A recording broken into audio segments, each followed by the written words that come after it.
বছরের মঞ্জুর মিয়া বয়সের ভারে অনেকটাই নুব্জ। নানা রোগে শরীর বেঁধেছে, আয়ের কোনো পথ নেই।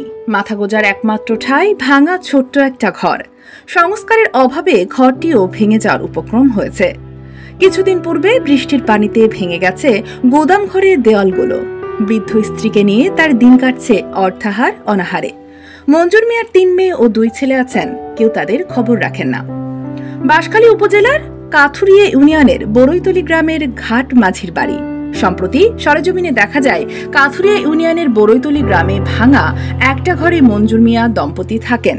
তারা দুজনই অসুস্থ, ঠিকমতো তেমন চলাফেরাও করতে পারে না।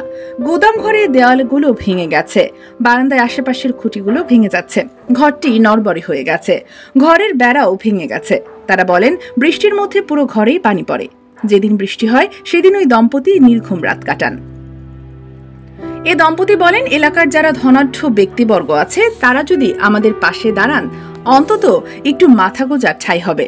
এ সময় তারা আরো বলেন বাঁশখালীতে অনেক মানবিক সংগঠন আছে, তারা যদি এই কঠিন দুঃসময়ে আমাদের পাশে এসে দাঁড়ান আমরা অনেক অনেক উপকৃত হতাম। গরিব মানুষ, বুড়ো মানুষ আর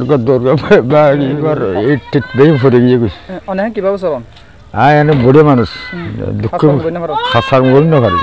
আগে কি করতাম? আগে তেনা সমান্ত বাইতাম, এখন দাঁড়িয়ে আর না পারি, শরীর না পারি।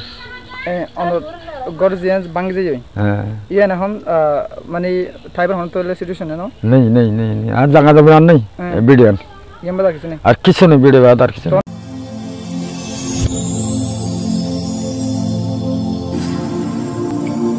দেখো বাঁশখালী, দৃশ্যমান বাঁশখালীর প্রতিচ্ছবি।